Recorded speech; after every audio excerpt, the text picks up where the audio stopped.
Ini ayam yang sudah umurnya 50 hari.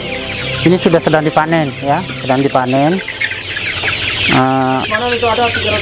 Ada sudah kurang lebih 300-an sudah dipanen ya. Ini ayamnya ayam KUB ya. Jadi ini ayam KUB. Desa Teruai, Kecamatan Pujut, Kabupaten Lombok Tengah sudah punya branding sebagai Kampung Unggas. Dinas Peternakan dan Kesehatan Hewan Provinsi NTB telah 7 tahun menyulap kawasan kumuh dan miskin ini menjadi desa produktif peternakan unggas. Kampung Unggas diluncurkan tahun 2014. Saat itu Disnakeswan Provinsi NTB memberikan bantuan sebanyak 6.000 ekor bibit ayam jenis ayam Arab beserta pakan dan pendampingan kepada kelompok penerima. Bantuan ayam Arab ini berhasil dikembangkan hingga tahun 2019 populasinya mencapai puluhan ribu ekor. Berkunjung ke Kampung Unggas, kita bisa melihat rumah-rumah warga yang telah beralih fungsi menjadi kandang-kandang atau kandang yang dibuat berdempet di samping atau di pekarangan rumah-rumah warga. Nyaris setiap rumah kita bisa menjumpai kandang unggas. Peternak unggas sepertinya sudah menjadi kebutuhan, bahkan menjadi tren bagi masyarakat Teruai. Dari beternak unggas inilah masyarakat merasakan perubahan ekonomi, mampu menyekolahkan anak-anak mereka, bahkan banyak yang mampu membuat rumah-rumah baru. Masih eksis produksinya, alhamdulillah. Produksi apa dulu nih? Produksi ayam macam-macam. Jadi ada yang telurnya, ada yang pedagingnya, juga ada juga yang pengolahan hasilnya gitu. Nah, jadi yang sangat eksis saat ini adalah yang pedagingnya. Nah, pedagingnya. Kenapa? Karena di samping kita memelihara yang petelurnya, jadi yang petelur itu langsung kita tetaskan di sini. Nah, kemudian nanti hasil penetasan itu kita bagikan ke anggota untuk dipelihara. Dan di sini kita punya program juga di kelompok kita, yaitu satu rumah satu kandang, Pak. Satu rumah satu kandang. Ya, jadi semua masyarakat yang ada di sini yang termasuk anggota kita, yang alhamdulillah keseluruhan menjadi anggota kita di sini. Jadi tiap rumah sudah ada kandangnya. Nah, sehingga produksi kita untuk pedaging itu sangat luar biasa. Cuman pada saat pandemi sekarang ini kita memang turunkan populasi kita, ya, produksi kita. Kenapa? Karena mengantisipasi ini. Karena sampai kemarin biasanya yang untuk umur ayam untuk dijual itu sekitar 40 sampai 50 hari. Idealnya 45 hari. Nah, cuman ketika pandemi ini ada yang sampai 60 hari tidak terjual-jual juga. Sengaja tidak dijual atau memang tidak terserap? Tidak terserap. Tidak terserap karena pasar kita saat ini. Ya. Sehingga kami turunkan populasi produksi kita. Nah, yang dulunya sampai 35.000 yang kemarin sebelum pandemi. 35.000? Ya, per bulannya. Ya. Sekarang ya kisaran antara 10 sampai 15.000, Pak. Produksi ya? Produksinya. Produksi dia menjadi ayam maksudnya? Iya. Di samping menjadi ayam juga siap panen juga. Ya, siap telur, potong. Ayam dan siap potong ya. Betul. 35.000. Ya, 35.000-an sebelum pandemi. Sekarang ya kisaran 10 sampai 15.000 lah. Itu pun kami kewalahan sekali ini untuk menjualnya, untuk pemasarannya. Apa saja yang sudah disupport sama Pemprov, sudah dikasih sama Disnakeswan?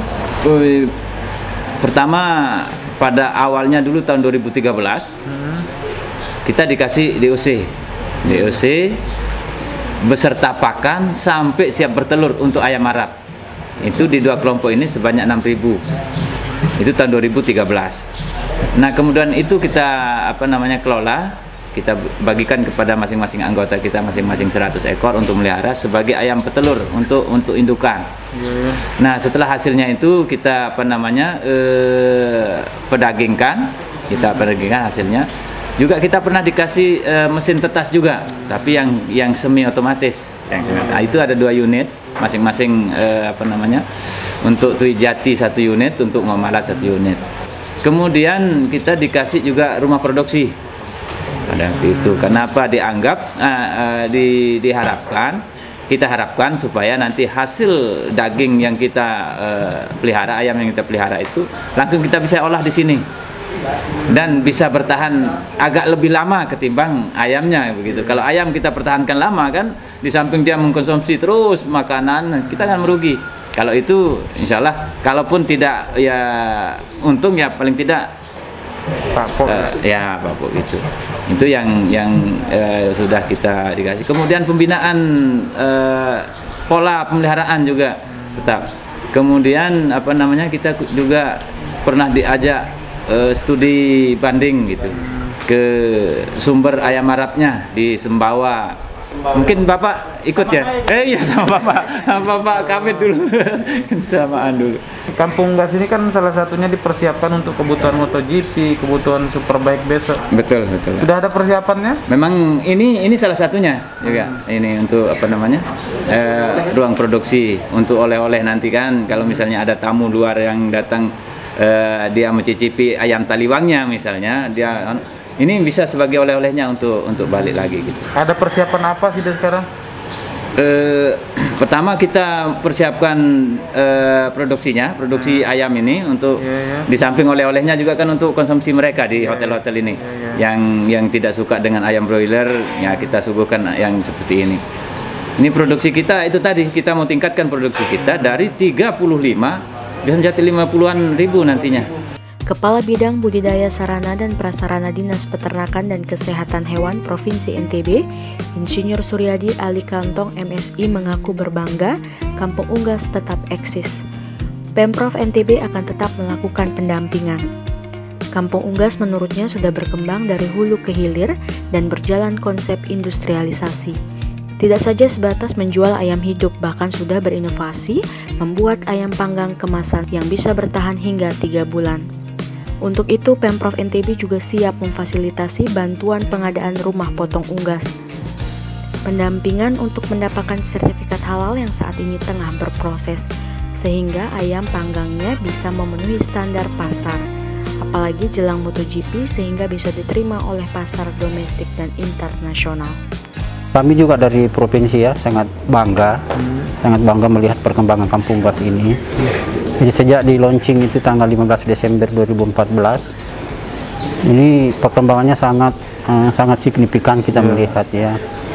Ya meskipun memang ada COVID, tetapi kelompok kita ini tetap berinovasi.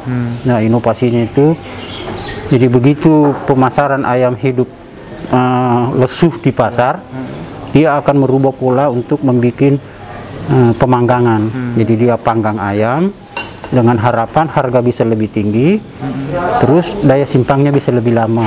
Itu yang kami banggakan. Terus yang kedua, kelompok ini juga sudah berinovasi untuk membuat satu program. Programnya yaitu 1 rumah 1 kandang.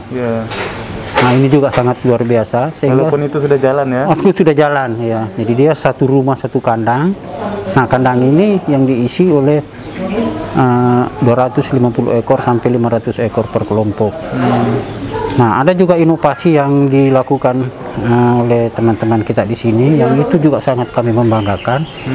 Bahwa pada saat penetasan itu dia lesu, dia mencoba untuk menghubungkan ke produsen untuk meminta DOC dari luar yang lebih murah harganya. Itu lebih bagus lagi. Dan yang paling kami senangi itu Pak, dengan adanya program ini tingkat perekonomian masyarakat itu sangat signifikan berubah. Yang dulunya hanya rumah-rumah bedek, sekarang alhamdulillah rumah-rumah permanen sudah banyak sekali di sini. Nah ke depan kita minta ini tetap dikembangkan. Nah insya Allah kami dari provinsi tetap mensupport. Ya mudah-mudahan pendamping kita di sini atau kelompok-kelompok kita di sini tetap ingin berusaha dengan maksimal.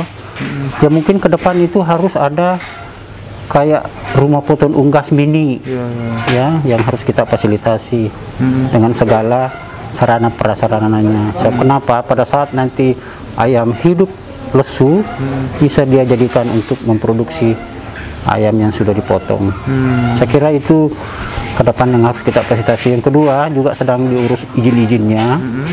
Ini sertifikat halalnya, ini sedang kita urus di Jakarta, sudah sedang dalam proses. Ya mudah-mudahan dalam waktu dekat bisa keluar semua. So kenapa? Pada saat nanti kita mendukung MotoGP, ya memang harus itu sudah berstandar nasional semua. Termasuk TIRT dan haki ya Pak? Semua. Hakinya nanti kami coba fasilitasi dulu dengan teman-teman untuk membuat haki ini kampung unggas. Supaya nanti ke depan itu kampung unggas itu apa ini lebih wah punya branding tersendiri dan tidak direplikasi. Nah itulah, insya Allah nanti kami tetap berkomunikasi.